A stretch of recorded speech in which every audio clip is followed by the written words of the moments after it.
பள்ளி எப்படி பாத்தீங்களா? எனக்கு எனக்கு அப்பவே ஏதோ பிரச்சனைன்னு தோணுச்சு.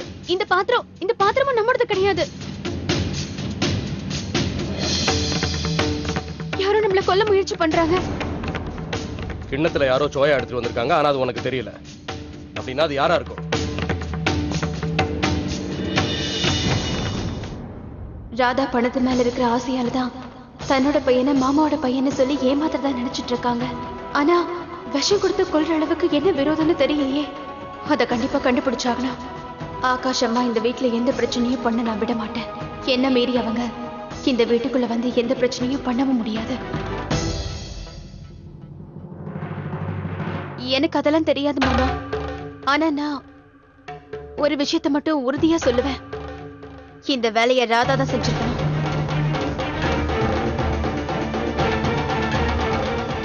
நான் இப்பவே போய் இதை பத்தி கேக்குறேன். ரிலாக்ஸ் ஆர்த்தி. அப்படிலாம் எதுவும் ஆயிருக்காது. இவ்வளவு டைட் செக்யூரிட்டியை மீறி அவங்களால கண்டிப்பா உள்ள வந்திருக்க முடியாது. என்னங்க நான் சொல்ல வரத நீங்க ஆர்த்தி ப்ளீஸ் நீங்க ஸ்ட்ரெஸ் பண்ணிக்காதீங்க. நான் தான் உங்ககிட்ட சொல்றேன்ல, அப்படிலாம் எதுவும் ஆயிருக்காது. ஆமா அண்ணி, அவங்க டென்ட் கட்டி வீட்டுக்கு வாசல்ல உட்கார்ந்துருக்கும் போதே அண்ணன் டைட் செக்யூரிட்டி போட்டுட்டாரு. வீட்டுக்குள்ள யாராலையும் வர முடியாது. அந்த ராதா இங்க வந்தா. அவ போறத நான் ஜன்னல் வழியா பார்த்தேன். அப்புறம் இந்த பாத்திரம் நம்மளோடது கிடையாது. இந்த பாத்திரம் நம்மளோடதுதான். ஆனா இது தேவையில்லை, ஸ்டோர் ரூம்ல வச்சிருந்த. ஒருவேளை ராமன் இத மறந்து எடுத்துட்டு வந்திருப்பானோ? ஆர்த்தி, இப்போ உங்க சந்தேகம் தெளிவாயிடுச்சா? இந்த பாத்திரம் நம்மளோட தான். தேவையில்லாம யோசிக்காதீங்கன்னு உங்ககிட்ட எத்தனை தடவை தான் சொல்றது? அது உங்க உடம்புக்கு நல்லதில்ல ஆர்த்தி. ஆனா இந்த பள்ளி எப்படி? அட அது என்ன சொல்லிட்டா வரும்? ஒரு நிமிஷம் அதை திறந்து வச்சிருந்தா அது உள்ள விழுந்திருக்க போகுது. ராஜேஷ் சரியா தான் சொல்றான். தேவையில்லாத பிரச்சனைகளை யோசிச்சு நீ உன் உடம்ப கெடுத்துக்காத. நீ உன் குழந்தைய நல்லபடியா பெத்தெடுக்க வேண்டாமா?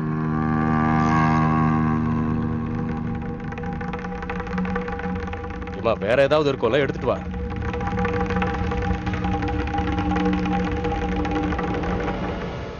நான் இவங்க எல்லாரையும் எப்படி நம்ப வைக்க போறேன்? அந்த ராதா நம்ம குடும்பத்தை பழிக்கு பழி வாங்காம விட மாட்டா.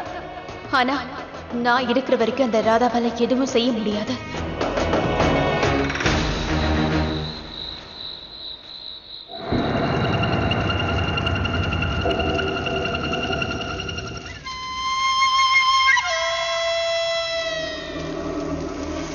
இந்த மகளே, இனி உன்னுடைய எல்லா எண்ணமும் நிறைவேறும். பாபா, என்னோட குறி இந்த தடவை யாது தப்ப கூடாதுன்னு என்ன ஆசீர்வாதம் பண்ணுங்க. என்ன நம்பி வந்தவங்கள வெறுங்கையோட அனுப்புறது இல்ல. நான் தான் சொல்றேன்ல, உன்னுடைய எண்ணங்கள் நிறைவேறும். சரி பாபா. ஓ மகளே, என்னுடைய ஆசீர்வாதம் உனக்கு உண்டு.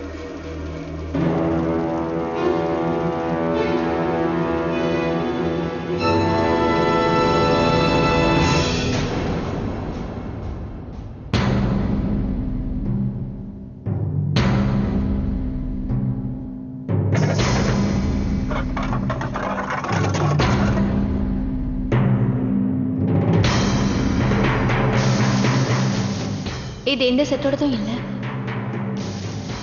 இதோடதும் இல்ல.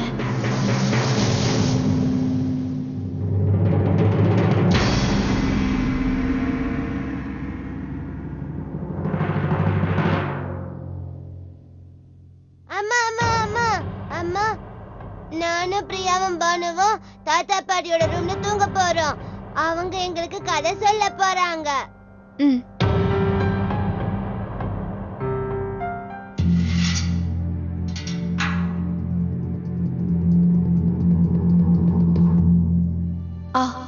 இது இருக்கு. டிசைன் ஒண்ணுதான், ஆனா கொஞ்சம் வித்தியாசமா இருக்கே. அப்ப நான் சந்தேகப்பட்டது சரிதான். பள்ளி விழுந்த பாத்திரத்தை அவதான் வச்சிருப்பா.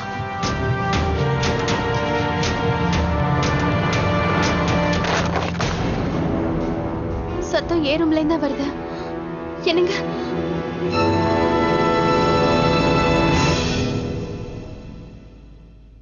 என்னங்க, நல்லதானே இருக்கீங்க? உங்களுக்கு ஒண்ணும் ஆகலையே? என்னாச்சு ஆர்த்தி? நான் நல்லா தான் இருக்கேன். நீங்க ஏன் இவ்வளவு டென்ஷனா இருக்கீங்க? எனக்கு ஏதோ சத்தம் கேட்டுச்சுங்க. நான் என்ன நினைச்சேன்னா உங்களுக்கு ஏதாவது. ஆர்த்தி, அந்த சேர் கீழே விழுந்துடுச்சு. நீங்க தேவையில்லாம ஏதேதோ கற்பனை பண்ணிக்காதீங்க. அவங்க மறுபடியும் என்ன கொல்ல முயற்சி பண்றாங்கன்னு நீங்க நினைக்கிறீங்களா? எனக்கு ஒண்ணும் ஆகாது ஆர்த்தி. நீங்க என் கூட இருக்கீங்கல்ல. உங்களுக்கு எதுவுமே புரிய மாட்டேங்குது. இந்த குடும்பம், இவங்களோட அன்பு, இதெல்லாத்தையும் கஷ்டப்பட்டு அடைஞ்சிருக்கீங்க. எந்த காரணத்துக்காகவும் இதை இழக்க நான் விரும்பல. சின்ன பிரச்சனை வந்தா கூட எனக்கு ரொம்ப பயமா இருக்கு. அப்புறம் அந்த ராதா, அவளோட பையன், அவங்க நம்ம குடும்பத்தை என்ன பண்ண போறாங்களோ. ஆர்த்தி,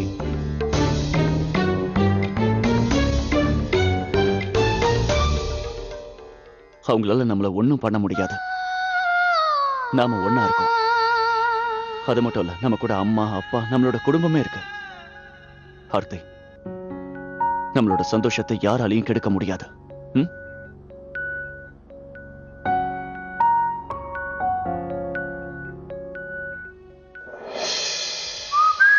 ஆண்டவன் படைச்சான், என்கிட்ட கொடுத்தான், அனுபவி ராஜான்னு அனுப்பி வச்சான், என்ன அனுபவி ராஜான்னு அனுப்பி வச்சான்.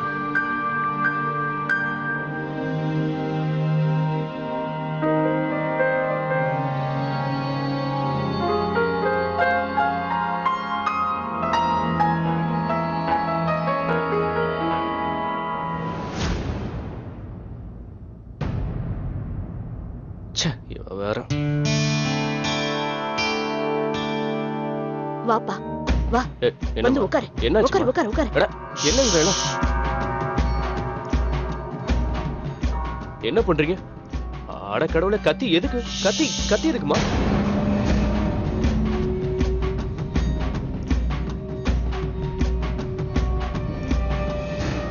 அது சரி, இப்பதான் புரியுது.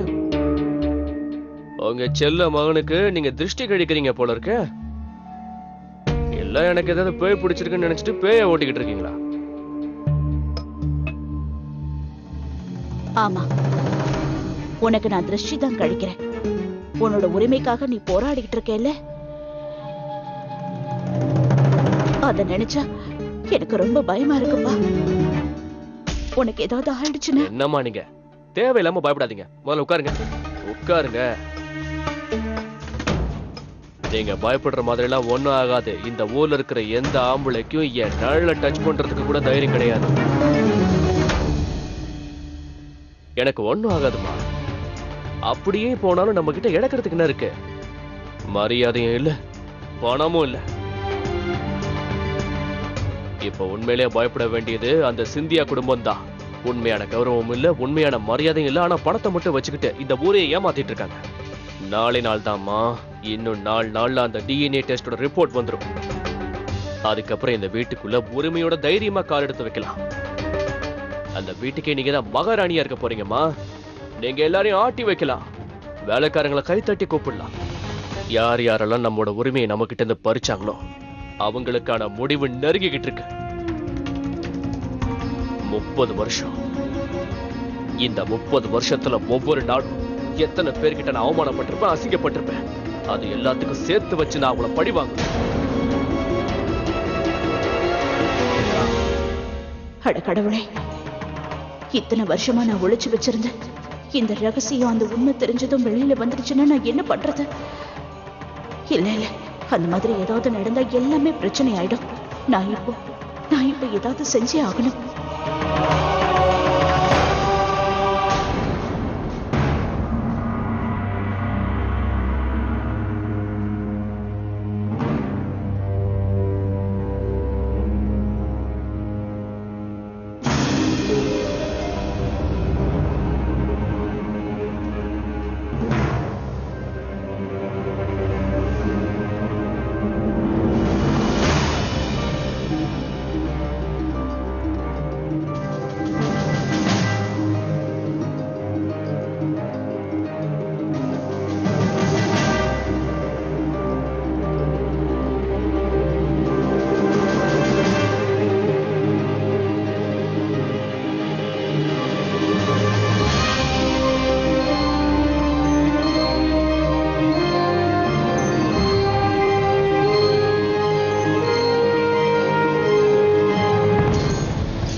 யாரு?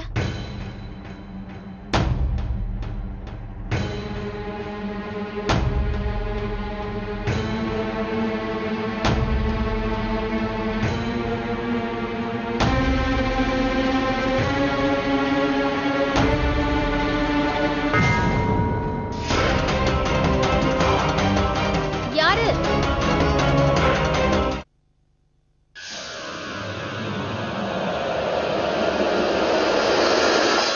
யாருன்னு கேக்குறேன்ல. யாரு? யாரு? என்னாச்சு ஆர்த்தி? என்னங்க, யாரோ இங்க வந்திருக்காங்க. நான் சத்தத்தை கேட்டேன். நம்ம ரூம்குள்ள வந்தாங்க. நான் என் காதால கேட்டேங்க. ஆர்த்தி, எல்லாரும் தூங்கிக்கிட்டு இருக்காங்க. கதவு கூட பூட்டிதான் இருக்கு, பாருங்களேன். இல்லங்க, அந்த கதவு திறந்துதான் இருக்கு. அது வழியா யாரோ வந்ததை நான் பார்த்தேங்க. என் கண்ணால பார்த்தேங்க, யாரோ வந்தாங்க. எனக்கு கேட்டுச்சு. ஆர்த்தி, சொல்றத கொஞ்சம் புரிஞ்சுக்க ட்ரை பண்ணுங்க. நீங்க நினைக்கிற மாதிரி ஒண்ணும் இல்ல. நான் சொல்றதை ஏன் கேட்க மாட்டேங்கிறீங்க? நீங்க நான் தேவையில்ல. தேவையில்லாம பேசலைங்க. நான் ஏன் தேவையில்லாம பேச போறேன்? அந்த சத்தத்தை நான் என் காதால கேட்டேங்க. நான் சொல்றதை நீங்க ஏன் புரிஞ்சுக்கவே மாட்டேங்கிறீங்க? இங்க யாரோ வந்தாங்க. நீங்களும் நானும் நல்லா இருக்க கூடாதுன்னு நினைக்கிறாங்க. இந்த மாதிரி நடக்கும்போது நான் எப்படி நிம்மதியா தூங்க முடியும், கவலைப்படாம இருக்க முடியும்? Okay, நான் சொல்றதை நீங்க புரிஞ்சுக்கவே மாட்டேங்கிறீங்க. எனக்கு ஒண்ணும் பைத்தியம் இல்லைங்க. நான் Calm down, சொல்றதை ஆர்த்தி. நீங்க சொல்லுங்க, சத்தம் எங்க இருந்து வந்துச்சு? அது நான் அது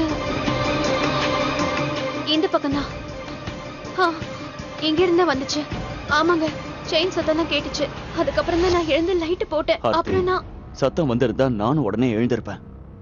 எந்த சத்தமும் வரல. இல்லங்க, சத்தம் ஆர்த்தி, கேட்டுச்சு. இது உங்களோட பிரமதான். ப்ளீஸ் கொஞ்சம் அமைதியா இருங்க. தேவையில்லாம யோசிக்காதீங்க. அப்படி சத்தம் வந்திருந்தா நானும் நான் தான் உங்ககிட்ட சொல்றேன் இல்லங்க, எனக்கு ஏதோ சத்தம் கேட்டுச்சு. அதான் நான் எழுந்து லைட் போட்டேன். ரூம் ஃபுல்லா தேடி பார்த்தேன். அந்த பக்கம் யாரோ போற மாதிரி இருந்துச்சு. அப்புறம் நான்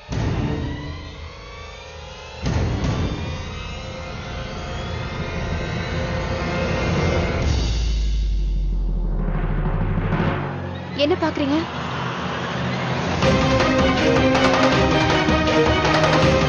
என்னங்க?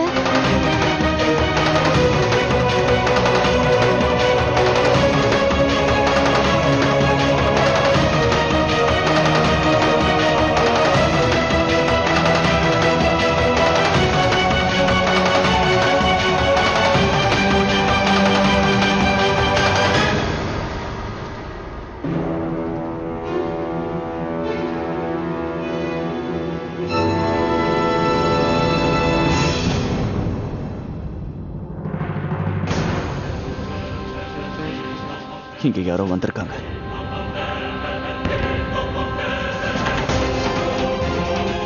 நம்மள யாரோ கொல்ல பாக்குறாங்க. ஆனா எதுக்கு? நான் சொன்னல யாரோ வந்தாங்கன்னு. இந்த கத்தி என்னங்க? நான் சத்தம் கேட்டேன்னு சொன்னதை நீங்க நம்பவே இல்ல. யாரோ ரூம்குள்ள வந்தாங்கன்னு சொன்ன அப்ப கூட நீங்க என்ன நம்பவே இல்ல.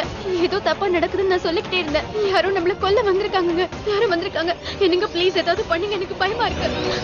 நான் போய் கதவை சாத்திட்டு வந்துடுறேன். கொஞ்சம் அமைதியா இருங்க ஆர்த்தி, நமக்கு ஒண்ணும் ஆகாது. என்னங்க, உங்களுக்கு ஏதாவது ஆச்சுன்னா ஆர்த்தி, அப்புறம் எனக்கு ஒண்ணும் ஆகாது. எனக்கு ஒண்ணும் புரியலங்க. நீங்க அமைதியா இருங்க. உங்களை கண்டுபிடிச்சாகணும். அவங்க யாரா நீங்க இருப்பாங்க? அமைதியா இருங்க.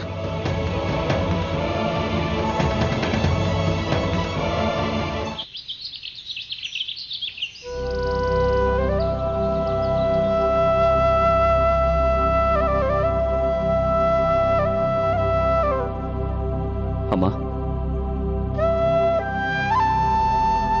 நல்லா இருங்க.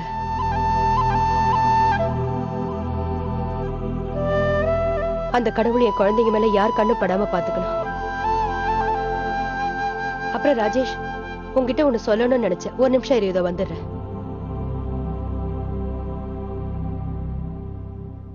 என்னங்க, நேத்து ராத்திரி ரூம்ல நடந்ததை எல்லார்கிட்டயும் சொல்லிடணும்னு நான் நினைக்கிறேங்க. பிரச்சனை பெருசாகிறதுக்கு முன்னாடி நம்ம எல்லார்கிட்டயும். இந்தாப்பா, நான் அந்த கடவுள்கிட்ட வேண்டிக்கிட்டேன்.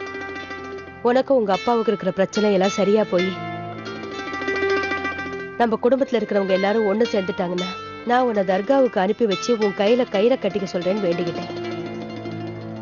நீ எங்க போவல? கண்டிப்பாமா. அத்தை, இன்னைக்கே அவர் போயாகணுமா? ஏன் கேக்குறேன்னா, வீட்ல இவ்ளோ பிரச்சனை நடந்துட்டு இருக்கு.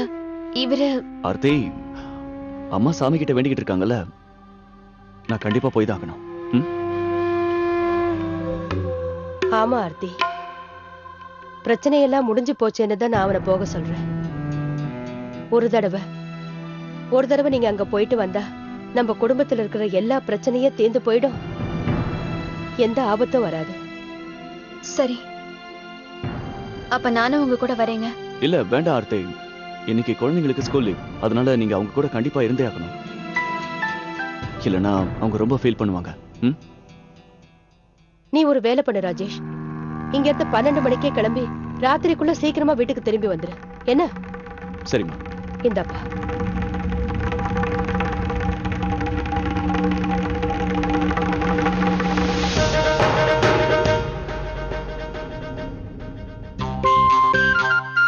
இந்தாங்க ராஜேஷ். எனக்கு டீ குடிக்கிற பழக்கமே கிடையாது ஆர்த்தி. இத நீங்க எனக்காக ஆசையா போட்டிருக்கீங்க, அதனால நான் குடிக்கிறேன்.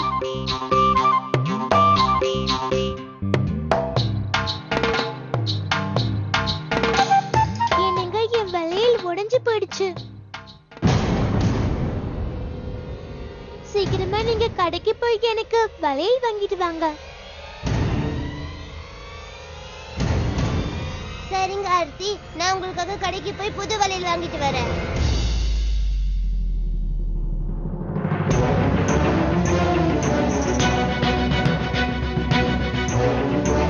பிரியா, இந்த உடைஞ்ச வளையல் எங்க கிடைச்சது? உங்க பெட்ரூம்ல தான் கிடைச்சது மம்மி. இது என்னோட வளையல் இல்லையே. நம்ம வீட்லயும் யார்கிட்டயும் இந்த மாதிரி வளையல் இல்லையே.